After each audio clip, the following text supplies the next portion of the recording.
Assalamualaikum warahmatullahi wabarakatuh. Selamat berjumpa dengan tutorial kimia bersama urid.info. Dalam video ini akan dijelaskan cara menyetarakan jumlah atom atau muatan dalam persamaan reaksi redoks menggunakan metode transfer hidrogen. Reaksi yang kita akan setarakan ini adalah reaksi molekuler yang berlangsung dalam suasana netral. Kalau kita menggunakan metode transfer hidrogen dengan cara memasangkan spesies-spesies yang mirip, ini sepertinya tidak mungkin dilakukan. Karena dalam setiap spesies ini, unsur atau atom-atom penyusunnya itu saling kait-mengkait sehingga tidak akan ketemu ujungnya. Satu-satunya cara yang bisa dilakukan adalah dengan mengionkan. Jadi semua spesies yang ada ini kita ionkan kecuali F2. Sekarang kita mulai dari K2MnF6. Ini akan kita ionkan. Ini kalau kita ionkan hasilnya 2K+, ya kan? Ini K golongan 1A berarti plus 1 karena jumlahnya 2 ya 2K+. Kemudian pasangannya adalah MnF6. MnF6 ini kan dia mengikat K sebanyak 2. Berarti muatan dari MnF6 adalah 2-. Nah, selanjutnya MnF6 2- ini masih harus kita ionkan kembali. Cara mengionkannya ini relatif mudah. F ini kan golongan 7A sehingga muatannya setiap F itu -1. -1 jumlahnya 6, total -6. -6 tadi minusnya diambil 2 untuk digunakan sebagai muatan sehingga tersisa -4.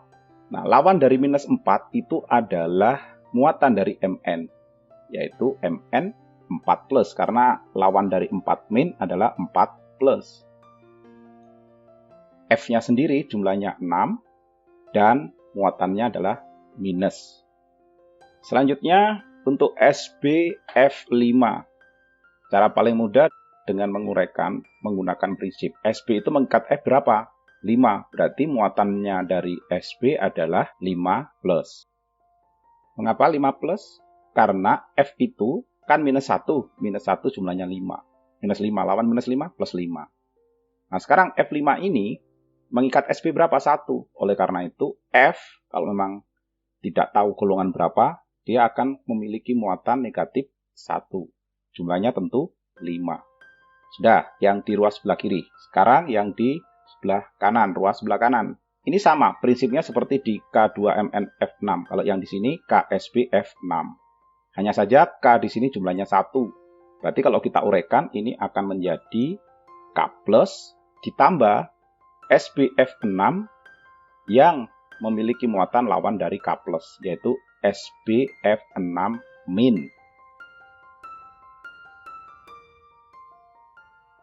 SbF6- ini masih perlu kita uraikan kembali.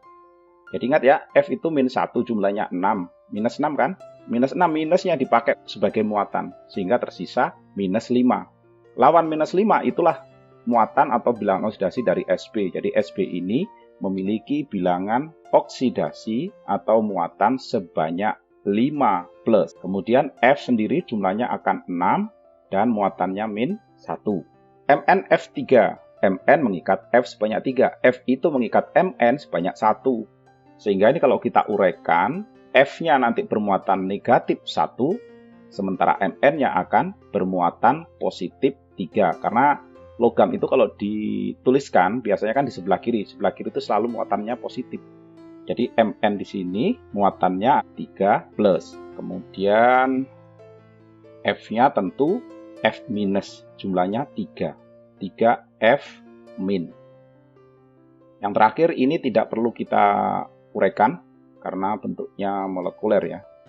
Dari hasil pengionan ini kemudian kita seleksi manakah yang sekiranya bilangan oksidasinya tidak mengalami perubahan. Kita di sini tidak perlu melihat koefisien. Jadi yang kita perhatikan ini adalah, oh di ruas kiri K+1, di ruas kanan juga sama muatannya. Berarti dia tidak mengalami perubahan bilangan oksidasi. Demikian pula untuk Sb. Sb di ruas kiri dan kanan ini kan sama-sama positif 5. Berarti tidak mengalami reduksi maupun oksidasi.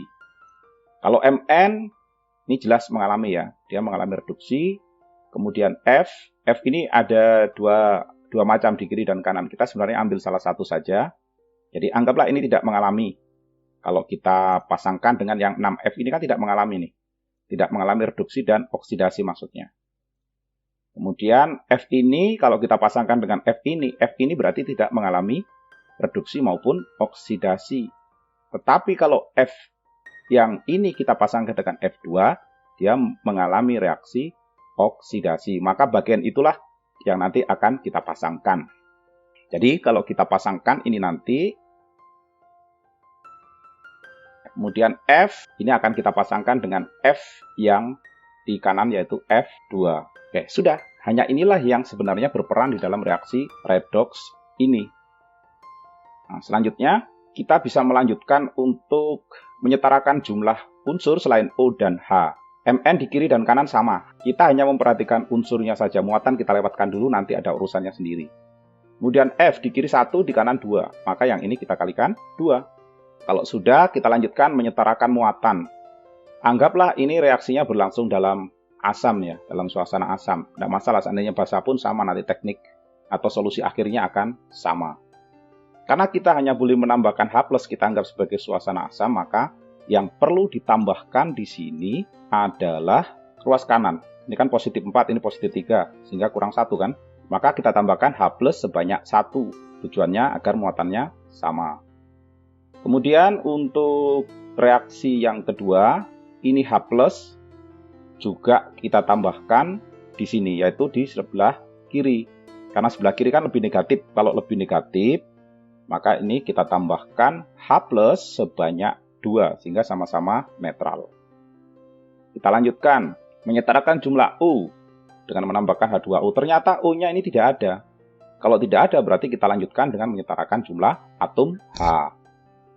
Atom H di sini ditandai dengan tanda kurung siku ya.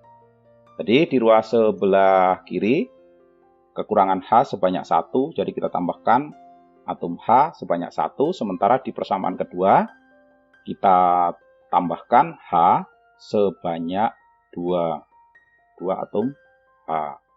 Nah, dari sini kita tahu bahwa persamaan reaksi yang pertama adalah reaksi reduksi, karena dia menerima H, sementara reaksi yang kedua merupakan reaksi oksidasi, karena dia melepaskan atom H. Tetapi, atom yang dilepas dengan yang diterima ini kan belum sama, sehingga perlu disamakan, yaitu dengan mengalihkan bilangan, sehingga hanya sama-sama 2. Maka di sisi sebelah sini, kita perlu kalikan 2. Nah, hasil kalinya kita letakkan di bawah. Jadi semua spesi di persamaan pertama kita kalikan 2. Nah, di sini kita melihat terjadi transfer hidrogen sebanyak 2. Yang dilepaskan 2, yang diterima 2. Yang seperti ini biasanya ekivalen dengan melepaskan atau menerima elektron sebanyak 2. Jadi ekivalen ya. Kalau H yang ditransfer sebanyak 2, maka elektron yang ditransfer pun akan sebanyak 2 kalau kita menggunakan metode transfer elektron atau metode ion elektron. Kalau sudah sama, kita tinggal gabungkan kedua persamaan reaksi ini. Ruas kiri kita gabung dengan ruas kiri. Ruas kanan kita gabung dengan ruas kanan. Sekarang sudah selesai, kita gabung. Selanjutnya kita eliminir spesies sejenis yang muncul di kedua ruas. Ada 2 atom H dan 2 atom H di kanan kiri. Ini kita bisa eliminir atau kita hapus. Terus kita jumpai lagi, ini ada 2 H+ di kiri dan 2 H+ di kanan. Ini juga bisa kita hapus, kita eliminir. Sehingga pada keadaan akhir kita jumpai persamaan reaksi seperti yang ini. Lalu bagaimana mengembalikan agar spesies-spesies yang semula kita uraikan menjadi setara? Ini tidak terlalu sulit. Sekarang kita fokus saja di sini. Kalau kita lihat sini, Mn4+, yang ini maksud saya, ini kan jumlahnya 2. Kalau kembalikan ke atas, yang di sebelah sini, maka Mn di sini harus 2. Agar 2, maka dikalikan 2. Sudah ketemu ini. Kemudian Mn di kanan, yang diwakili oleh spesies MnF3, ini juga harus 2. Karena di sini koefisiennya kan 2. Jadi kita kalikan 2 juga. Terus bagaimana untuk yang lain? Yang lain ini kita bisa sesuaikan. Misal di sini K, kan di kiri ada 4 nih, di kanan baru 1. Jadi di sini kita kalikan 4. Sudah, untuk K sudah sama. Sekarang SB. SB di sini sekarang menjadi 4, sementara di kiri kan baru 1. Maka ini kita kalikan 4, sehingga Sb-nya sama-sama 4. Bagaimana dengan F2? F2 di sini kan koefisiennya 1, dan ini sudah 1, berarti sudah sesuai. Kalau kita mau periksa semuanya, kita akan dapatkan penyetaraan yang benar. Jadi kalau mau ditambahkan di sini atau diubah, jadi kalau kita ubah di sini, ini akan ada 4, Mn-nya di sini akan sama dengan 2, F-nya di sini akan sama dengan 12, Sb-nya di sini, Sb 5 plus ya, berarti sama dengan 4, terus F-nya di sini sama dengan 20, ini 4, yang di sini 4, F yang berasal di sini berarti 24. Mn di sini sama dengan 2. Kita ngelihatnya di sini ya. F-nya di sini berarti sama dengan 6. 3 kali 2, 6. Terus F-nya tetap. Nah, ini nanti kalau digabungkan sekali lagi seperti yang di atas juga. Nah, seperti itulah teknik penyetaraan reaksi redoks dengan menggunakan metode transfer hidrogen melalui jalur penguraian atau pengionan lebih dahulu. Mudah-mudahan bisa dipahami. Terima kasih sudah menyimak video ini. Sampai jumpa pada tutorial berikutnya. Wassalamualaikum warahmatullahi wabarakatuh.